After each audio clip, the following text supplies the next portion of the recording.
रीमा की शादी को 2 साल होने वाले थे, लेकिन अभी तक सास का दिल नहीं जीत पाई थी। एक सहेली जैसी ननद थी, लेकिन अभी कुछ मंथ पहले उसकी शादी हो गई थी, इसलिए रीमा और अकेली हो गई थी।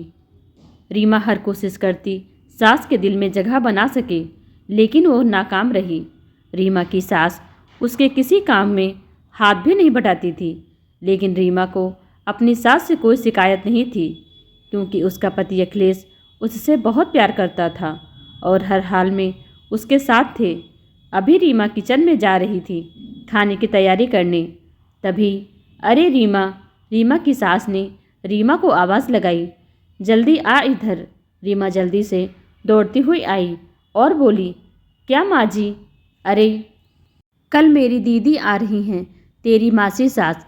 4 धाम की यात्रा पूरी करके फ़ोन आया है अभी अभी, उनके स्वागत की तैयारी में लग जा। कल सुबह जल्दी आ जाएंगी वह। दीदी को मेथी के पराठे बहुत पसंद है, मेथी साफ करके रख देना।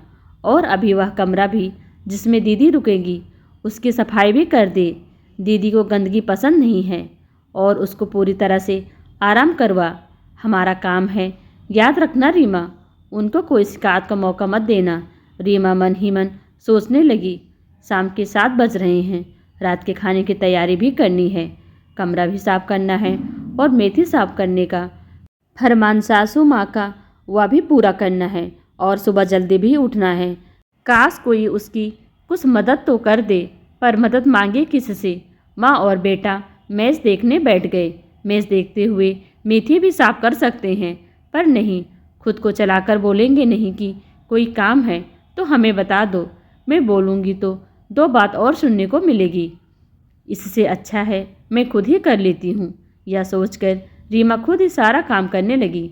वैसे भी आज तक उसके पति अखिलेश ने जब भी उसकी किसी काम में मदद करनी चाहिए, माँ जी ने जोरू का गुलाम बोलकर उसका मजाक बनाया। इससे अखिलेश ने गुस्सा होकर रीमा के घर के कामों में मदद करना बिल्कुल ही बंद कर दिया। रीमा ने भी फिर कहना बंद कर दिया। उसको शांति से जीना था अखिलेश के साथ, क्योंकि वो नहीं चाहती थी घर में हर दिन कलेश हो और घर का सुकून बर्बाद हो। इसलिए चुप रहने में ही भलाई है। काम करते करते रात हो गई। रीमा थक कर सो गई। सुबह मेन डोर की घंटी से नींद उड़ी। मौसी जी आ गई थी। रीमा की सास अपनी बहन को देखकर बहुत खुश हुई। रीमा और अखिलेश ने मौसी जी के पांव छूकर आशीर्वाद लिया। रीमा चाय नाश्ता बनाने चली गई और अखिलेश मौसी जी के पास ही सुबह का पेपर लेकर बैठ गया। रीमा की सास बोली, दीदी आपको भी शोभा की शादी में ही 4 धाम की यात्रा सूझी, अपनी इकलौती भांजी की शादी में भी आप आ नहीं सकी। नाराज है शोभा आपसे, और मैं भी। मेरी एक ही बेटी और मेरी बहन ही शादी में नहीं आ सकी। मौसी जी ने रीमा की सास को मनाते हुए कहा, अरे छोटी, मान जा, माफ़ कर दे। क्या करती, कब से 4 धाम की यात्रा का सोच रही थी। यह सब लोगों का साथ बैठ गया तब जाना हो गया, नहीं तो वापस हमेशा की तरह मेरा 4 धाम की यात्रा का सपना अधूरा रह जाता। चल छोड़, यह बता मेरी भांजी कैसी है और दामाद जी? शादी की और सारी बातें बता मुझको फुर्सत से, तभी तो सीधा तेरे पास ही आई हूँ। रीमा की सास की आंखों में बेटी और दामाद का नाम लेते ही चमक सी आ गई और बोलने लगी, क्या बताऊँ दीदी, आपको किसी की नज़र ना लगे मेरी बेटी की किस्मत पर।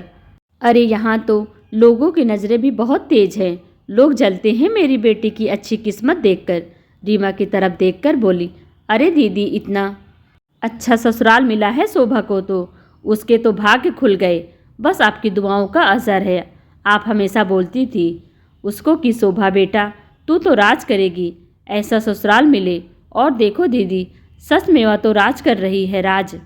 यह सब बोलते हुए रीमा की सासू माँ फूली नहीं समा रही थी और दामाद जी तो हीरा हैं हीरा।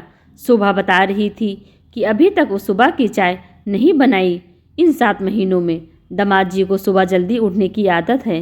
सुबह की चाय वही बनाते हैं सबके लिए और शोभा को उसके कमरे में चाय देकर आते हैं। क्या बोलते दीदी, उसको बेड टी बोलकर रीमा की सास जोर जोर से हंसने लगी। शोभा के छोटे बड़े कामों में मदद करने के लिए हर वक्त उसकी सास, उसकी ननद और दामाद जी हर वक्त तैयार रहते हैं। शोभा किचन में काम कर रही है, तब दामाद जी उसको आवाज़ नहीं लगाते, खुद ले आते हैं अपना सामान। बहुत ही संस्कारी लड़का मिला है दीदी। इधर कई दिनों से मेरी तबीयत खराब है, हर दिन मुझसे भी फ़ोन करके तबीयत के बारे में पूछते रहते हैं। सच दीदी, ऐसा दामाद जिसको मिल जाए उसका तो जन्म सुधर जाए। मैं तो वारी वारी जाती हूँ दामाद जी पर। मेरी शोभा की पसंद नापसंद सबका ध्यान रखते हैं।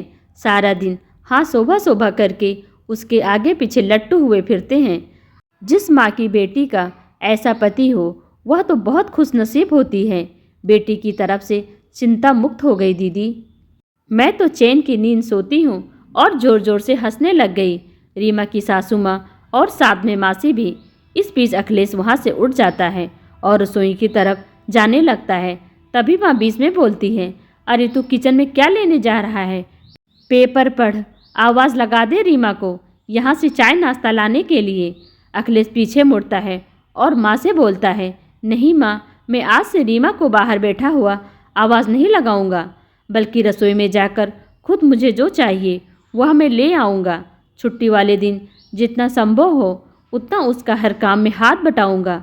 आज मुझको पता चल गया आपकी बातें सुनकर, अगर पति अपने पत्नी का किसी काम में मदद करे, हाथ बटाए, उसकी पसंद नापसंद के बारे में पूछे, प्यार और इज्जत से बात कर ले, तो वह जोरू का गुलाम नहीं होता, बल्कि ऐसे व्यवहार और प्यार से तो खुद पत्नी अपने पति की शुक्रगुजार हो जाती है।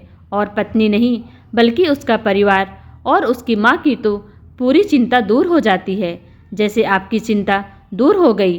अखिलेश को लेकर मुझको तो खुद पर शर्म आ रही है कि यह बात मैंने पहले क्यों नहीं सोची।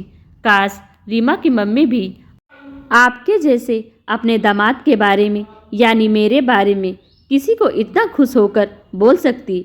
पर चलो कोई बात नहीं, जब जागो तब सवेरा। आज से मुझको भी दामाद जी जैसा बनना है। माँ पीछे चाय की ट्रे लेकर रीमा खड़ी थी। वह अपने इस नए रूप वाले अखिलेश को देख रही थी। आंखों के कोर गीले हो चुके थे। रीमा को अखिलेश ने शरारती मुस्कान से देखा।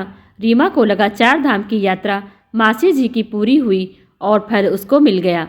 आज मौसी जी के लिए रीमा गर्मा गर्म मेथी के पराठे बनाने के लिए खुश होकर किचन में दौड़ी गई। पीछे से अखिलेश भी आ गया और उसकी मेथी तोड़ने में मदद करने लगा। अगर दामाद बेटी को खुश रखता है तो वह हीरा है, और अगर बेटा बहू को खुश रखे तो वह जोरू का गुलाम हो जाता है। ऐसी सोच क्यों है? और ये एक घर की बात नहीं है, हर घर की बात है। इस मानसिकता को बदलने के लिए घर के बेटे को ही पहल करनी पड़ेगी। एक ही घर में बेटे और दामाद के लिए इतनी अलग अलग सोच क्यों? दामाद बेटी को प्यार करे तो बहुत अच्छा, बेटा बहू को प्यार करे तो बेटा गलत क्यों? दोस्तों, ये कहानी कैसी लगी कमेंट कर हमें ज़रूर बताएं। वीडियो को लाइक कर चैनल को सब्सक्राइब करना बिल्कुल भी ना भूलें। Thanks for watching.